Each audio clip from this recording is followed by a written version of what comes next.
এদিকে যান, এদিকে যান, একটু দূরে যান। আমার দিকে করেন, কাছে আনেন, কাছে আনেন।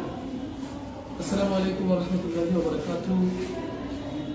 দেশে এবং দেশের বাইরে কাছে কিংবা দূরে যে যেখানে দেখতে পাচ্ছেন, আমি অত্যন্ত দুঃখের সাথে জানাচ্ছি আপনাদেরকে, আসলে এগুলো বলতেও ভালো লাগে না। অমুসলিমরা ইতিমধ্যে আমরা দেখেছেন আপনারা, আমি একটু লাইভ করেছিলাম, আমাদের একটি মুসলিম পরিবারের একটি মেয়েকে হিন্দু কর্তৃক একটি ছেলে পতিতালয়ে বিক্রি করেছে এবং সেখানে গণধর্ষণ করেছে। তো সেটা আমরা যখন প্রতিবাদ করেছি, তখন মেয়ের স্টেটমেন্ট নিয়েছে সদর হাসপাতাল থেকে, তখন ভিকটিমকে ধরেছে এবং ভিকটিমকে সাজা দিয়েছে এবং তাকে অ্যারেস্ট করেছে আইনশৃঙ্খলা বাহিনী। আমরা যখন ধন্যবাদ জানিয়েছিলাম র্যাব সদস্যদেরকে। আজকে যে ঘটনাটি ঘটেছে, আমি এই মুহূর্তে আছি নোয়াখালী সুধারাম থানায়, যে আমাদের একটি মুসলিম পরিবারের, সম্ভ্রান্ত মুসলিম পরিবারের, মুসলিমদের একটি মুসলিম পরিবারের মুসলিম মেয়েকে একটি নোয়াখালী সোনাপুরের অনেক নামে একটি ছেলে, তাকে হিন্দু ছেলে, অনেক নামে একটি হিন্দু পরিবারের ছেলে, হিন্দু রীতিনীতি মেনে তাকে তার বাড়ি থেকে ফুসলাই ফাসলাই তাকে এনে শাখা সিঁদুর পরিয়ে সে তাকে বিবাহ আবদ্ধ করেছে হিন্দু রীতিতে। তো তার মা বাপ যখন জানতে পারে, পরিবার পরিজন জানতে পারে, তারা উদ্ধারের জন্য পুলিশের আশ্রয় নেন এবং এই পর্যায়ে পুলিশ মেয়েকে এবং ছেলেকে উদ্ধার করতে সক্ষম হন।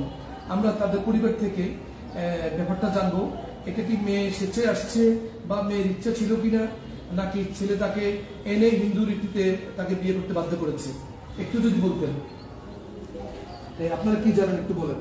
আমার বোন হচ্ছে ছোট, 15 বছর বয়স, ওকে ইংরেজি বোঝে নাই, হয়তো বা ইচ্ছা করে আসছে বা হয়তো বা খুশি আনা হয়েছে, তো চলে আসছে, আনার পর শাখা সিঁদুর পরানো হয়েছে, শাখা সিঁদুর এগুলো পরানো হয়েছে আর কি।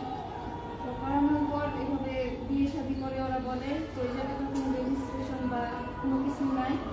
তো আমাদের সাথে এটা হয়েছে, এখন মুসলিম ভাই বোনদের ক্ষেত্রে এটা না হয়, সেজন্য সবাই সতর্ক থাকবেন। হ্যাঁ, ওনারা মামলা এবং অন্যান্য বিষয় দিতে সাহস করছেন না। অত্যন্ত পর্দানিশী নামাজি কালামী পরিবার, এবং তার যতটুকু জেনেছি বাবা নেই। তো যার বাবা নাই, তারা প্রতিবাদের ভাষা করতে পাবে, মাদ্রাসায় পড়াশোনা করে, পরিবারটা অনেক জেন্টাল। আমার কাছে মনে হয়েছে তারা একটাই দাবি যে এরকম, এখন তার বয়স কত? 15। তো তার বয়স এখন 15। তার যদি ভুল ত্রুটি থাকে তাহলে সেটাও তারা দেখবেন। এবং আমরা যারা আছি, আপনারা প্লিজ প্রত্যেকের সন্তানকে প্রত্যেকের একটু আলোচনা দিয়ে দেখতে পারেন, প্রত্যেকের পরিবারের প্রতি একটু নজর রাখেন যে আমার সন্তান কোথায় যাচ্ছে, তাদের সাথে মিশতেছে, তাদের সাথে চলতেছে, আমি কি আদৌ সন্তানের গার্ডিয়ান হিসেবে আমরা কি যোগ্য? আমার সন্তান হিন্দু ছেলের সাথে আন্ডারস্ট্যান্ডিং করতেছে, হিন্দু ছেলের সাথে মিশতেছে, উঠতেছে, বসতেছে, আমরা কি তাদেরকে ঠেকিয়ে রাখতে পারতেছি? এই জন্য প্রত্যেকে নিজেরা সচেতন হতে হবে এবং প্রতিটি জায়গায় হিন্দু এত বড় সাহস কিভাবে পাচ্ছে তাদের ব্যাপারে আমরা সর্বোচ্চ প্রতিবাদ করব এবং আমরা আইনগত ব্যবস্থা নেব ইনশাআল্লাহ। কিন্তু পরিবারবর্গ থেকে এই বিষয়ে, এই ছেলের বিষয়ে তারা এখন কোনো সিদ্ধান্ত নেননি। তারা এলাকায় যাবে মেয়েকে নিয়ে, বাড়িতে গিয়ে সেখানে তাদের আইনবিদ আছেন, তাদের সাথে পরামর্শ করবে, সিদ্ধান্ত নিয়ে তারা আইনগত ব্যবস্থা নেবেন ইনশাআল্লাহ। ভালো থাকবেন, দোয়া করবেন। মার সাথে কথা বলবেন? আচ্ছা, একটু ওদের ধরেন, ওনার মার করে বক্তব্য আছে কিনা। আপনার এই বিষয়ে কি বলেন? আপনি কি ভবিষ্যতে অন্য কোনো পরিবারের কিছু হোক, হিন্দু দ্বারা মুসলমানের নির্যাতিত হোক বা এরকম কোনো বেজ্জুরির মুখোমুখি হোক, আপনি কি এগুলো চান কিনা? না, অবশ্যই না। আমি বক্তব্য দিই, আমার মেয়ের জন্য আমি কষ্ট পাচ্ছি, আর কেউ যেন এরকম কষ্ট না পায়, আমি এটাই চাই বাস। এবং আপনি আইনগত যে পরামর্শ, আইনগত মামলা যাই করবেন, এলাকায় গিয়ে করবেন, ঠিক আছে? এলাকায় গিয়ে সিদ্ধান্ত নেবেন এবং এলাকায় গিয়ে করবেন।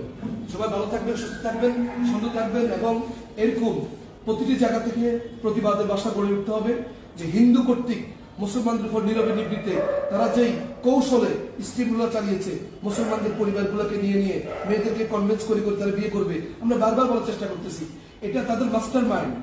মুসলমানদের মেয়েগুলাকে পুষিয়ে তারা বিয়ে করবে। কি স্কুলে পড়তো না মাদ্রাসা পড়তো? এখন আরো মাদ্রাসা ছাত্রী দেখেন, এর আগে যে ঘটনা ঘটেছে সেটাও মাদ্রাসা ছিল, এটাও মাদ্রাসা। কাজেই তাদের নজর গিয়েছে মাদ্রাসার মেয়েগুলো পেশ অবলা, বুঝতে পারে না যে ছলনাময় ছেলেগুলাকে, এরা আর স্কুল ভার্সিটি মেয়েগুলো তো মাশাআল্লাহ সকলের সাথে চলতে ফিরতে উঠতে বসতে অনেক এক্সপিরিয়েন্স তাদের লাইফে আছে, মাদ্রাসার মেয়েদের এরকম এক্সপিরিয়েন্স নাই। এরা একটা প্রতারণা করে এই প্রতারণা চক্র সাজিয়ে এই মেয়েটাকে বিয়ে করার প্রলোভন দেখিয়ে বিয়ে পর্যন্ত পৌঁছে দিয়েছে, শাখা সিঁদুর করিয়ে দিয়েছে। আপনারা দেশবাসী বিচার করবেন এবং যেখানে পাবেন যেভাবে এরকম ঘটনা থাকবে সেখানে প্রতিরোধ করবেন। ভালো থাকবেন, আল্লাহ হাফেজ, আসসালামু আলাইকুম ওয়া রাহমাতুল্লাহি ওয়া বারাকাতুহু।